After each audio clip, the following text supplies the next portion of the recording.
Senior Miing Bagito harus menjalani operasi bypass jantung pada Sabtu kemarin.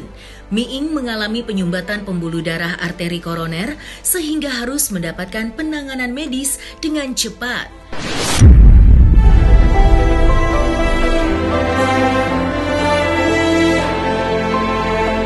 Usai menjalani operasi, rekan sesama pelawak Indro Warkop menjenguknya untuk memberikan dukungan kepada sahabatnya itu. Kedatangan Indro disambut tangis oleh istri Miing, Lisma Gumelar. Lisma sangat bersyukur dengan kedatangan Indro. Dalam penuturannya, Indro mengungkapkan jika sebelumnya Miing pernah berkonsultasi dengannya terkait penyakit jantung yang dideritanya.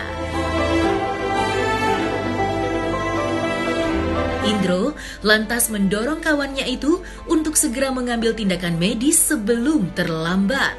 Dari penuturannya itu diketahui jika sebelumnya Indro juga pernah mengalami hal yang sama dengan Miing. Lantas, hal apakah yang dilakukan oleh Indro untuk meyakinkan Miing agar ia mau menjalani operasi? Dan seperti apa pula cerita Indro saat menderita penyakit jantung hingga harus dioperasi?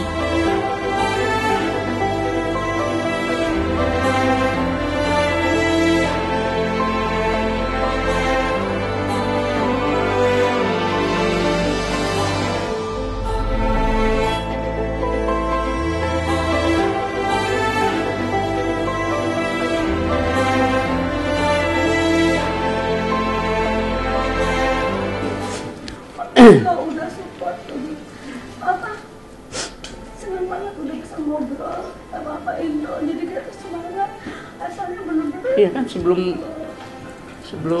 operasi kan telepon ya.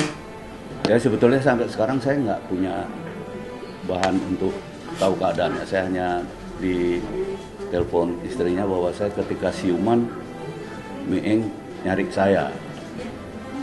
Kaget saya.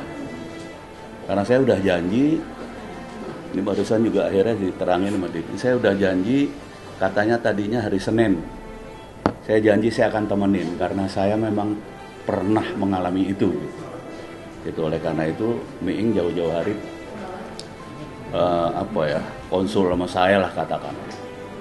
Gimana gini kondisinya, gimana gini. Saya bilang,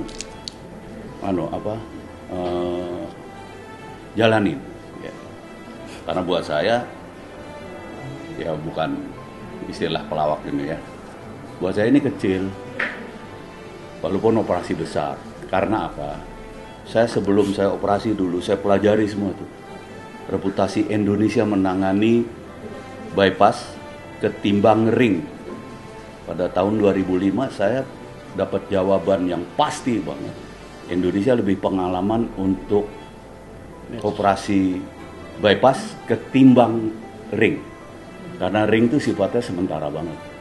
Oleh karena itu ketika dia bilang saya harus di bypass kayaknya, ambil, lebih enak lo ke belakangnya segala macam. Sampai saya udah ngomong apa persiapannya kayak gini, tenang lah, apalagi kayak kita gini, saya kan tahu bener Miing ya, apalagi kita tenang lah. Yang menangani itu dokter jantung tuh dokter Utoyo. Hasil kateternya itu memang 3 arterinya sudah tersumbat semuanya gitu ya. Iya. Itu. Terus dilimpahkan ke dokter bedah jantung itu kan. Dokter bedah jantung. Dia tidak malah dia bilang saya tidak akan mengikuti anjuran dokter Utoyo untuk operasi hari Senin. Karena sangat berbahaya. Saya tidak mau 2 hari ini, waktu Bang Miing cuma 2 hari katanya gitu kan. 2 hari untuk harus segera ada tindakan. Makanya saya juga kaget waktu Jumat malam di rumah, malam Jumat itu kita bikin doa bersama bahwa dia bilang hari Senin. Ternyata tiba-tiba Sabtu, karena memang dokter bedahnya harus segera. Ya. Karena, jadi yang harus dipahami, memang ada perbedaan ilmu nih. Yeah. Jadi bukan sekedar saling menyalahkan ini ya. Jadi memang dokter jantung itu mendeteksi sakitnya, sementara dokter bedah jantung ini yang akan melaksanakan, dan dia masing-masing punya ilmu sendiri-sendiri, udah pasti yang harus kita hargai. Jadi jangan juga dijustifikasi seolah-olah ini salah ininya, ini enggak. Ini pasti sesuatu yang beda. Iya. Seperti saya kemarin juga kayak gitu. Saya dinyatakan Sindo kuat banget karena saya udah siap saya. Saya kebetulan nggak ada kolesterol, nggak ada apapun saya pada saat itu ya.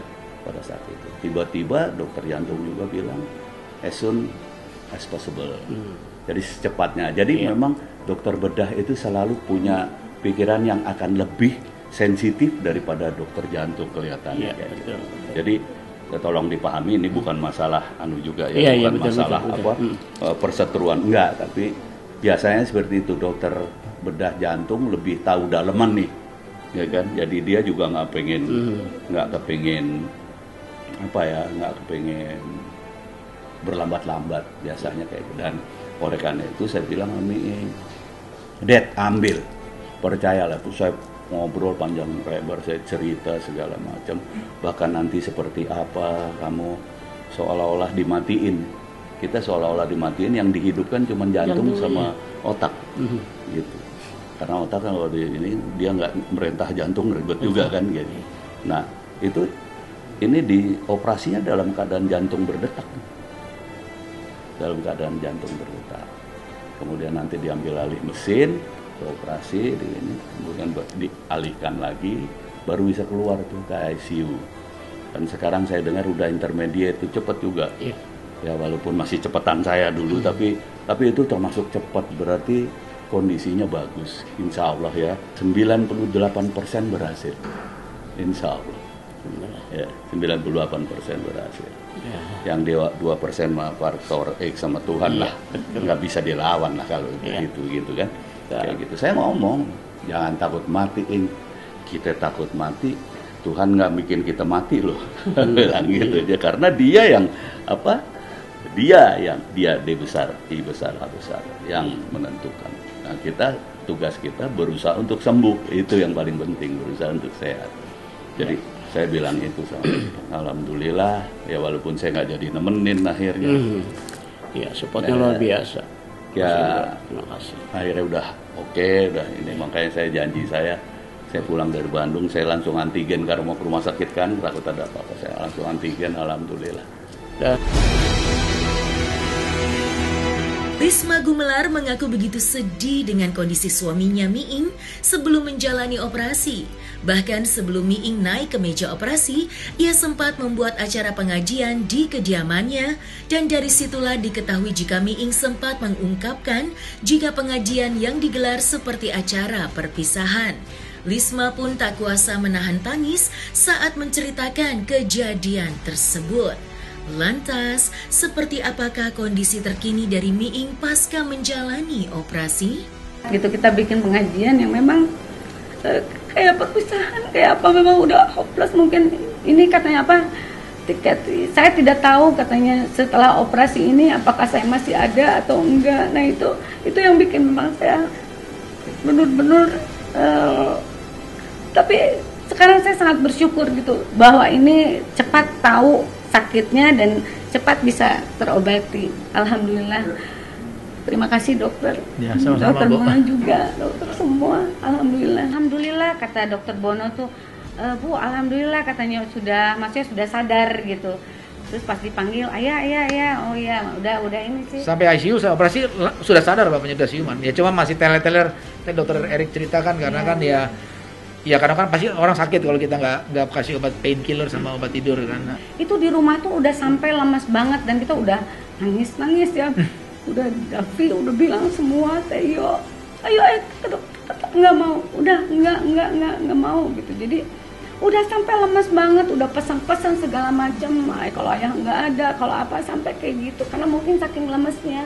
Tapi kita mau bawa tuh nggak mau. Nah itu aja mungkin yang memang kadang-kadang saya suka kesel gitu, maksudnya ayo coba periksa deh gitu, ayo diantar kayak gitu, nggak mau. Nah kemarin itu hanya karena sudah didaftarkan ke alhamdulillah oleh Pak Dwi ada mau jadi langsung berangkat, dan itu memang sangat mengagetkan sekali. Syukur, saya bilang ayah bersyukur, ayah masih diberi kesempatan. Banyak orang yang sudah tidak tertolong kalau udah terkena serangan. Ini Ayo sudah 95% ya, Iya, Dok ya. Kalau dilihat kondisi Dan belum sempat jantungnya. terjadi serangan, jadi Ya, untungnya di jadi situ. saat kesini itu kita masih jalan, masih ke dokter, masih bisa nggak Iya. sampai terkena gitu. Alhamdulillahnya. Ini yang tersumbat adalah pembuluh darah koroner. Nah, jadi ya setiap manusia secara umum itu disuplai oleh 3 pembuluh darah koroner. Nah, 3 pembuluh ini sebetulnya berasal dari 2 muara. Jadi kalau jantung sedek kepalan ini itu muaranya 2 pembuluh yang ke kanan, yang ke kiri itu sebelum bercabang 2 ada disebut dengan left main, cabang utama. Left main itu pendek, kemudian dia bercabang 2. Nah, Pak Miing ini kenanya sumbatnya di left main tadi, di cabang ini. Nah, kebetulan Pak Miing ini biasanya orang kalau pembuluh darah koroner kiri, left main itu cabangnya 2, ke LAD dan ke LCX. LAD itu left anterior descending dan left circumflex. Tapi Pak Miing ini seperti Trisula 3, Pak. Ya, kan setiap orang memang variasi anatomi lah. Nah, jadi beliau itu kenanya di percabangan ini. Dan khasnya pasien dengan diabetes itu tuh sumbatnya panjang. Jadi bukan cuma di percabangan itu, tapi terus sampai ke bawah. Sampai ke bawah, jadi sampai ke ujung pembuluh darahnya. Jadi makanya sangat ideal memang untuk tindakan pengobatan dengan operasi bypass. Pak Miing sejauh ini ya puji Tuhan alhamdulillah baik ya. Jadi kasih kemudahan itu. ya jadi ya berkat doa-doa juga semua kita berusaha. Jadi begitu selesai operasi Pak Miing langsung sudah ekstubasi. Waktu operasi kan pakai ventilator pasti. Ya tuh dibius. Selesai beliau langsung lepas ventilator. Ya. Jadi operasi bypass ada yang istilah dengan fast track. Fast itu cepat. Jadi kita langsung pulih gitu.